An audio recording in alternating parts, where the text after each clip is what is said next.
That's why I call oaks another keystone plant. It is the best keystone plant in 84% of the counties in which it is found. Well, let's talk about what a keystone is. It's the stone in the middle of the Roman arch. And if you take that stone out of the arch collapses. Well, if you take keystone plants out of your local food web, the food web collapses because those are the plants that are making most of the food. Just 14% of our native plants are making 90% of the food, of the caterpillars that drives those food webs. So think of the keystone plants in the ecological house that you're building as the supports, the 2x4s of that house. You can't build a house out of wallpaper, and that's what we've been trying to do for the last century. You're not through building your ecological house when you have your keystone plants, but they are an essential first step. So as I said, oaks are the best keystone plant in the country. In the mid-Atlantic states, they support 557 species of caterpillars, over 950 species nationwide. No other plant genus comes close to that. If you want to know what the best keystone plants are where you live, go to Native Plant Finder in the National Wildlife Federation website and put in your zip code, and the ranked list of the best woody and herbaceous plant genera that occur in your county will pop up. This is just a representative list, and I stopped because I ran out of room, not because that's all there is. So you might wonder where I took all those pictures. I took them in my yard, and this is what our yard looked like when we moved in. We moved into a 10-acre plot of land, a farm that was broken up. It had been mowed for hay, very few plants there. But we put the plants back, and that, of course, is the key. And I've started counting, actually I've been counting for the last 5 years, the number of species of moths, haven't gotten to the butterflies yet, that are making a living on our property since we put the plants back. And I'm up to 1,199 species of moths. Now, we do have 10 acres. Pennsylvania is 2.4 million acres. So on 1/240,000th of the land mass, we're supporting 44% of all the moths that occur in the entire state. And we have this moths because we planted all these plants. I mean, and more than this. We planted witch hazel, we planted oaks, we planted persimmon and American elm and red maple and all of these guys. We tolerated these natives that came in on their own. Black cherry, everybody says it's a weed. Well, it's a really important weed. New York ferns, native grapes, very important. Tulip trees, Virginia creeper. You don't like Virginia creeper, but it's a wonderful native plant. Goldenrods, top of the list in terms of herbaceous plants, and on and on and on. So every time you weed out one of those native plants, think of it, you're weeding out a one or more moth lineages that could be making a living at your yard. And because we have so many caterpillar species at our house, we also have the birds that depend on them when they're reproducing. We have wood thrush because we've got Virginia creeper. That makes lettered sphinxes. Wood thrush, you know, that's a bird of the forest. We didn't have a forest. We had bare ground. Well, we got kind of a forest now. It's not very old. It's only 22 years old, but the wood thrush have come back. It's good enough. There's leaf litter on the ground, and there's these plants that are producing the caterpillars so they can reproduce.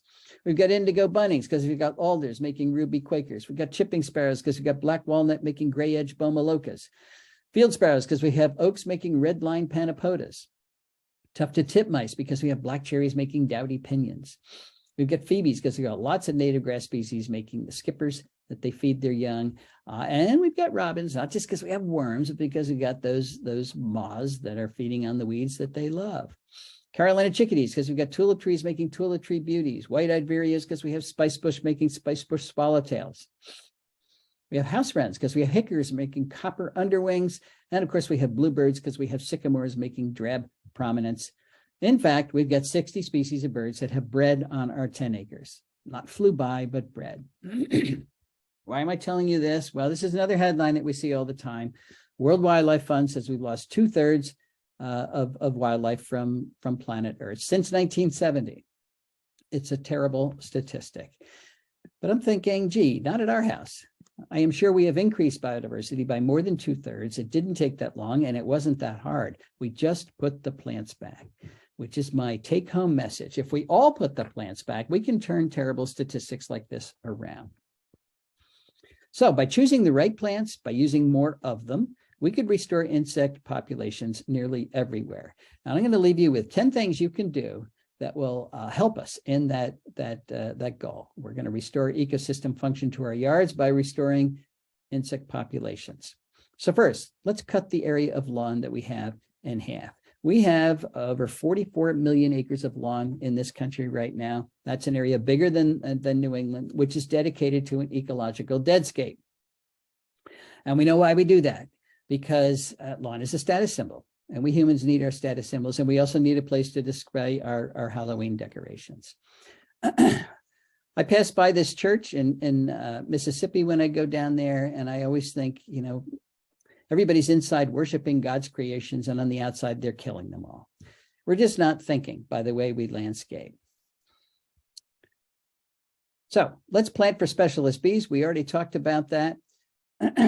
Remove invasive species from our property. Almost everybody has some invasive plant on their property, usually as an ornamental, barberry, burning bush, privet, you name it, they're all out there. If you've got any, make sure you get that off your property, because those plants are ecological tumors. They don't stay on your property. Their propagules don't. They spread into our natural areas and replace the native plants that all of those insects depend on. So here are major invasive species that we all deal with. I don't have to focus on this because you already know it. English ivy, calorie pear, porcelain berry, burning bush, privet, Chinese elm, the big one, glossy buckthorn, Amur honeysuckle, Japanese knotweed. They're all not doing us any good. You know, remember, we've got 85% of the country of the east of the Mississippi is privately owned. If everybody got rid of the invasives on their private property, we'd be 85% done. So let's do that. Let's use those keystone plants, the most important plants. Put those 2x4s into the ecological house that you're building, and we'll make some big progress. Landscape for caterpillars. What do I mean by that? Well, once you choose those important plants, you're not quite done yet.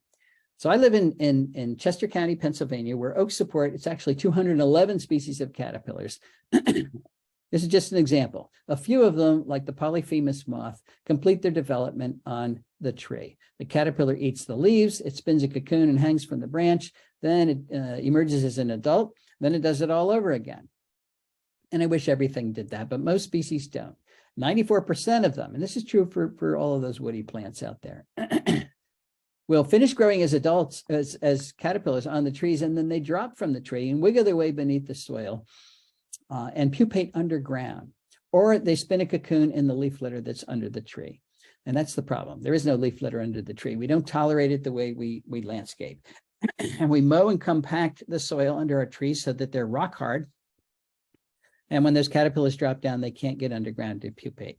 So in so many places, the way we landscape becomes an ecological trap.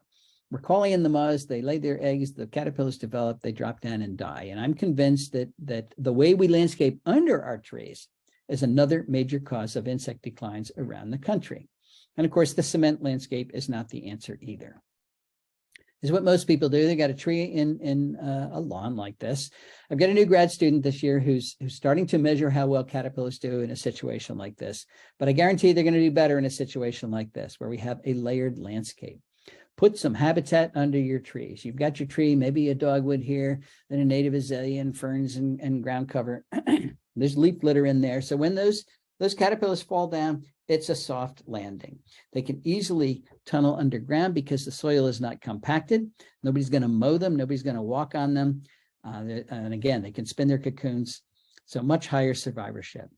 This is where you can do your fancy spring ephemeral gardening. You put beds around your trees. This is how you shrink the lawn. We want to cut the area of lawn in half. And you can do that by putting those big beds around your trees, and it's all safe sites for those caterpillars. Use the native ground covers that we have available, like wild ginger and May apples and foam flowers and ferns and many others. Use them liberally because they create safe sites for the caterpillars. The trees love it. It's much healthier for the soil community, much healthier for the watershed. Nothing but good associated with this. So if you can see the ground, you don't have enough plants. This is what you want the ground to look like. Okay, reduce your light pollution. It turns out that light pollution at night is another major cause of insect declines, at least in the temperate zone around the world.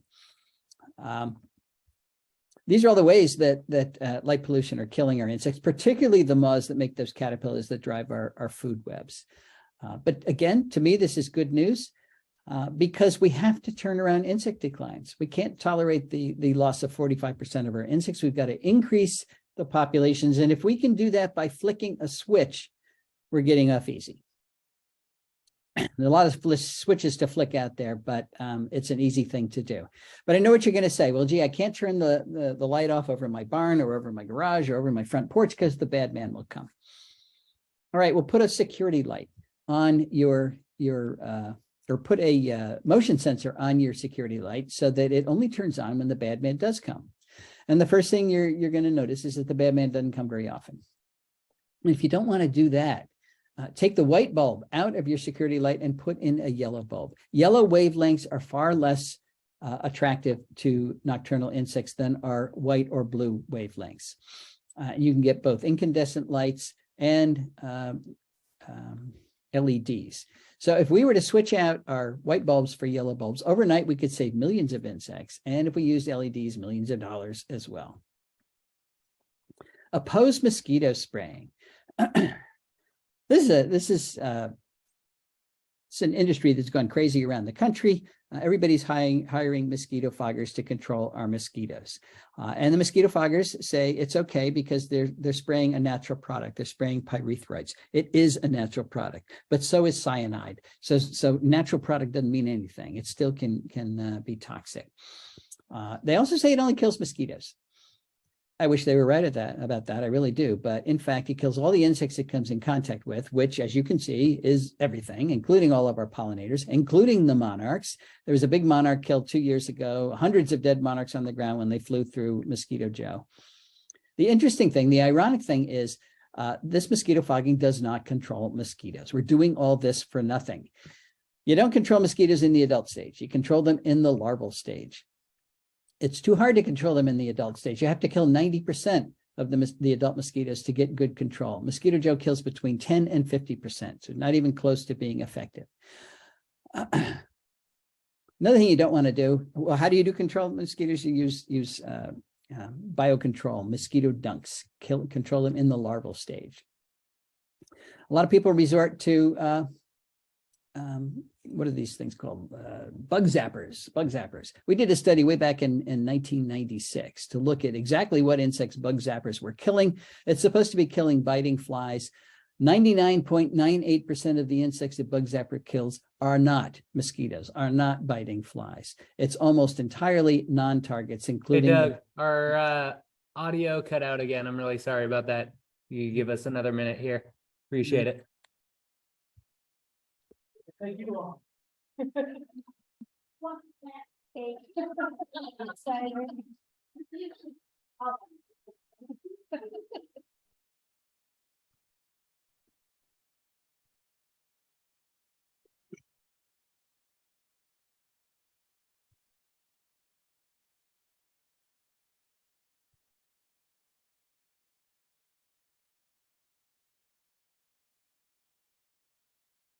All right, Doug, you should be all set now. Hey, can you hear me? Indeed, we can. Right.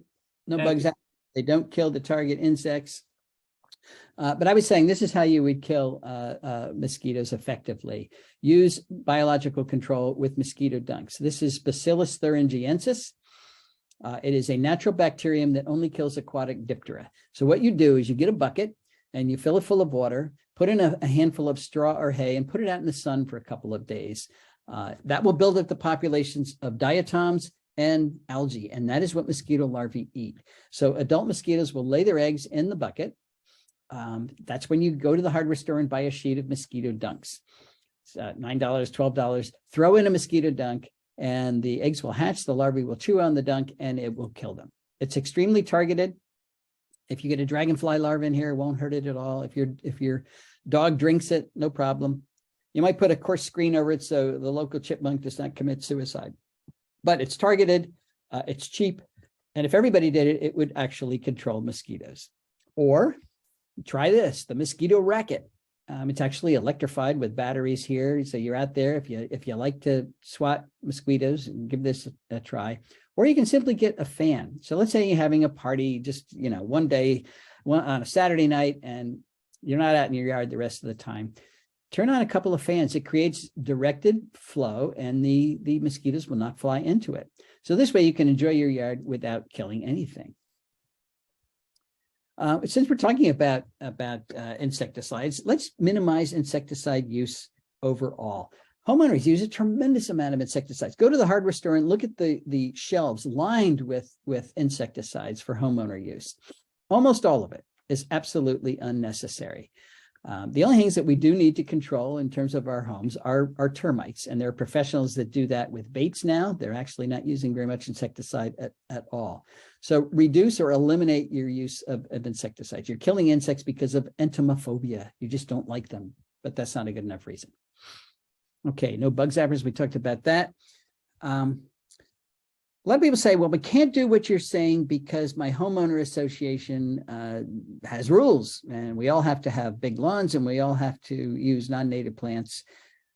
So what we do is have to change those rules. Join your homeowner association and change from within. And I'm actually hearing that this works. People have done it. They're educating people. Remember, they say they've got rules. Well, people made those rules, and they made those rules based on ignorance way back in the 70s when we didn't realize we were destroying our local ecosystems. Those rules can be changed, and it's happening. And there was actually, I don't know if you saw it in the paper, but there was a article in the New York Times last week, 2 weeks ago, about a homeowner in Maryland who they sued their HOA for challenging them about their native plant garden. And the title was, I fought the lawn and the lawn lost. So they won their suit, the HOA. So there's now a legal precedent saying HOAs are not allowed to tell you that you're not allowed to use native plants. So we're making progress here, but changing from within is the way to go. All right, I'm going to close the same way I started, talking about E.O. Wilson. In 2016, he wrote this book, Half Earth, Our Planet's Fight for Life. And he had one simple message. He said, if we're going to save nature, if we're going to save life anywhere on planet Earth, we have to save nature. We have to save functional ecosystems on at least half of the planet, or it's not going to work. We're not going to save life anywhere. And he spent most of the book talking about the science that supports that statement. And then he ended the book. He didn't spend any time telling us how we were going to save half of planet Earth. Of course, to a conservation biologist, that's wonderful news. We're just going to put half the planet aside and everything will be great. Problem is, remember, half the planet is already in terrestrial Earth, is already in some form of agriculture. And I don't think we're going to get rid of that. And we've got 8 billion people, and all of our houses and airports and detritus in the other half. And we don't have a third half to put aside for nature. So how can we actually do this? Well, I think we can do it. We can do it by doing the things I just talked about. We can realize EO's dream, but we need a new approach to conservation. We have to give up the idea that humans and nature cannot coexist. We've had this idea that the humans are here and nature's someplace else. We like it as long as it's someplace else. There is no someplace else. We now need to coexist with nature in the same place at the same time. That doesn't mean that you have to save insects for a living, but you can save them where you live. And if you do, it empowers you. You know, the earth has some big problems now, and more people are recognizing that, but many people feel powerless. What can one person do? Well, one person can shrink the lawn. One person can get rid of their invasive plants. One person can fire Mosquito Joe. One person can put in a pollinator garden. One person can get rid of their bug zapper and stop using pesticides. One person can do all the things we just talked about, change their light system and really turn around the functionality of their landscape, and then enhance their local ecosystem rather than degrading it. And it also shrinks the problem down to something that's manageable for each one of us. Don't think about the entire planet's problems. You'll get depressed. Just think about the piece of the earth that you can influence. If you own property, it's obvious. That's where you start. If you don't own property, help somebody who does. Help a land conservancy, help a park or preserve. They're all underfunded. They're all understaffed. They will love you as a volunteer. So insect decline is a global problem, but it does have a grassroots solution. We created this problem. We together, working together, can solve it. Thanks very much. So we were just muted on our end, but everybody was applauding, I promise. Dear. All righty. Well, I'm done.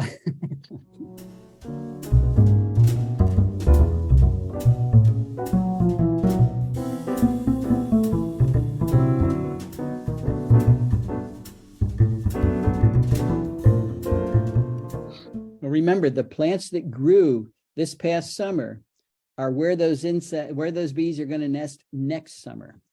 So cut them down, but leave about 15 inches up above the ground. And then the new plants will grow up past them. You won't even be able to see those stems, but that's where the bees are going to nest. They are nesting there next summer. So you can cut them down now, but you want to cut them and leave 15 inches.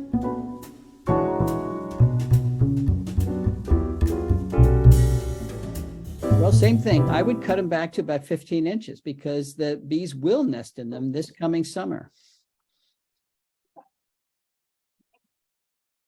They've already, so those pods have already split open and burst the seeds all over the place. But that stem is a valuable nesting site for your native bees this coming summer.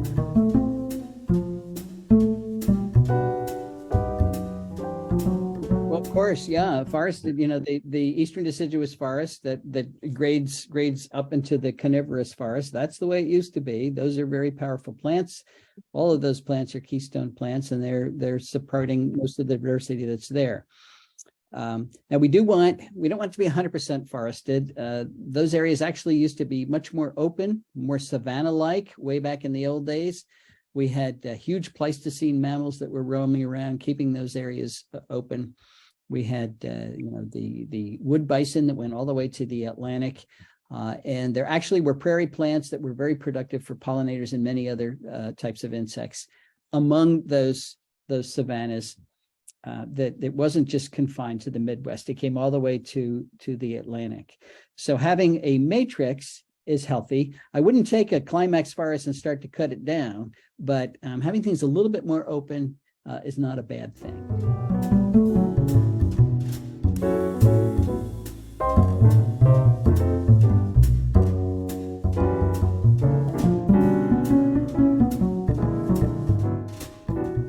Well, I don't know why it's died off over the years, but I can tell you why it dies off at my house. The deer eat it. So if that's the issue, then we need to control the deer for that reason and about 50 other reasons. They're very hard on kalmias. They're very hard on rhododendrons. Not sure about New England, but in Southeast Pennsylvania, we've got 14 times more deer than the ecosystem can sustain. About 140 deer per square mile. They are eating everything. We're getting no forest regeneration. They are one of the major causes of the invasive species that we have because they eat the native plants and leave the non-natives. So it tips the competitive balance against our natives. We've got Lyme disease because we've got too many deer. So we really do need to get our deer populations under control. That's the only reason I know of why your kalmia would be suffering, is that the deer love them.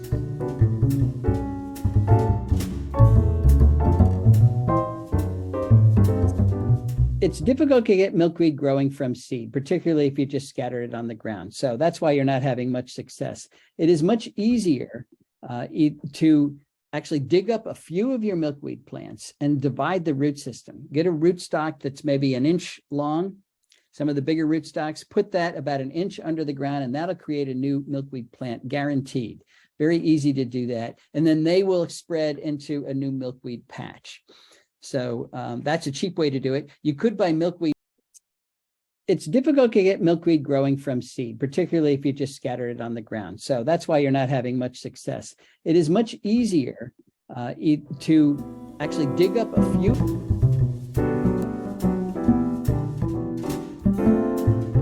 As for raking leaves, so I say we need to cut the area of lawn in half. What you want to do is rake the leaves off the area of lawn you're keeping into areas where you're not going to have lawn. So it's a great way to reduce the area of lawn is to create a bed under your trees by raking all your leaves there. That smothers the lawn, and then you can plant right through those leaves the next year. My son bought a new house about 2 years ago. And the first fall, he called me up and said, Dad, I've got too many leaves. And I said, put them in your flower beds. He said, I don't have enough flower beds. I said, exactly. That's how you reduce the area of lawn. You increase the number of flower beds, you get more plants into your yard, and piling the leaves up there is a great way to start that.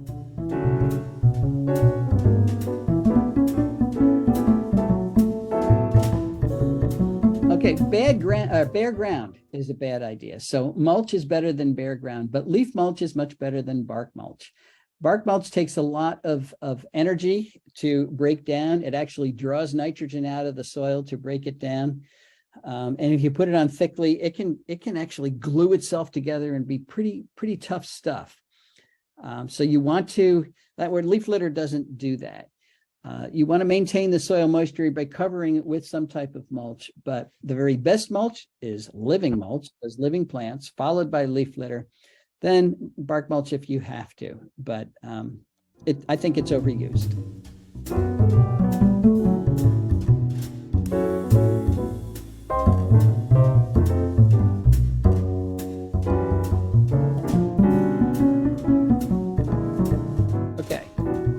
So here's the idea. We want to get the message that everybody is responsible for good earth stewardship, whether you are a tree hugger, whether you're an environmentalist or not. And that's because all of us depend on healthy ecosystems. That means we all share the responsibility of keeping those ecosystems healthy.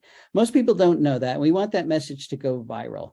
So we've created homegrownnationalpark.org. We want people to get caught up in this movement to light up the map. So what you do is you go to our website, register your property and the amount of area that you're going to be a good steward of. Maybe you're going to shrink your lawn, how much area of lawn you're going to get rid of. Maybe you're going to plant an oak tree. Maybe you're going to put an aster in a flower pot. Whatever you do, put that area on the database, and then your piece of your county is going to light up. You'll get to see who else is lit up in your county, and the object is to light up the entire country. We are asking people to reduce the area they have in lawn because lawn is an ecological disaster. Plant more natives where that lawn was. Remove the invasives that you may have on your property. Most people do. If you own any natural areas, maybe in the back, a small woodlot, definitely keep protecting that. The ecological product of Homegrown National Park is we're going to have significant increases in biodiversity. And what's happened at my house demonstrates how easy that is. All those plants we're putting in our yard is going to create a significant drawdown of carbon dioxide. You know, lawn is the worst carbon sequestering plant, and anything else is better. So when we remove lawn and put in more plants, we're going to help climate change. We're going to start doing conservation outside of parks and preserves, which will create connectivity between those parks and preserves. No longer is it going to be no man's land outside of the parks and preserves. Things are going to be able to live right at our house, just like they are doing in this picture. We've got sociological products as well, national awareness, not just of what the problems are, but what the solutions are. We're trying to change the culture. Right now, we have an adversarial relationship with nature. We want it to be a collaborative one. We want people to recognize that nature is not optional. It's essential, and everybody owns the responsibility to sustaining it. And then there's, of course, there's that UN's 30-30 initiative. We want to save 30% of the earth by 2030. There is no way we're going to meet that goal unless we record successful conservation on private property, just like you see here. And that's what that map's all about. It's a mechanism for recording successful conservation. It also converts hope into action. You know, we talk about these things all the time, but this allows you to actually take action right where you live. It doesn't rely on any governmental support. It's a grassroots movement. It's something we all can do, whether the government helps or not. And it merges all the national conservation efforts that already exist. Audubon and National Wildlife Federation, Wild Ones, so many organizations. We're not competing with them because we don't charge. So you can be a member of Audubon and still join Homegrown National Park. And then everybody gets on the map. It creates one aspirational vision as we watch successful conservation being recorded and spread throughout the country. That's my Homegrown National Park spiel.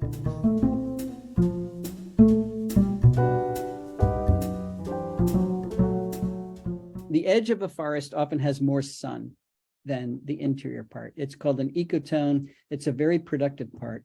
And you should have shrubs and things. That's a great place for viburnums and witch hazels and other understory plants where they're going to get enough sun to bloom. So if you have a stark transition from your forest down to lawn with nothing in between, it would be a good place to put in some shrubs and understory plants, like maybe dogwoods. There's a number of species of dogwoods. You want to take advantage of that sun. Sun is always a limiting resource in a forest. Okay, thank you. Oh, well, so how big a footprint are we talking about for those caterpillars that fall down from the tree? Are we like, do I look up and see how big the tree is and walk to the edge? You know, it's the bigger the better. This is definitely a case where bigger is better. But making it to the edge of the canopy would be ideal.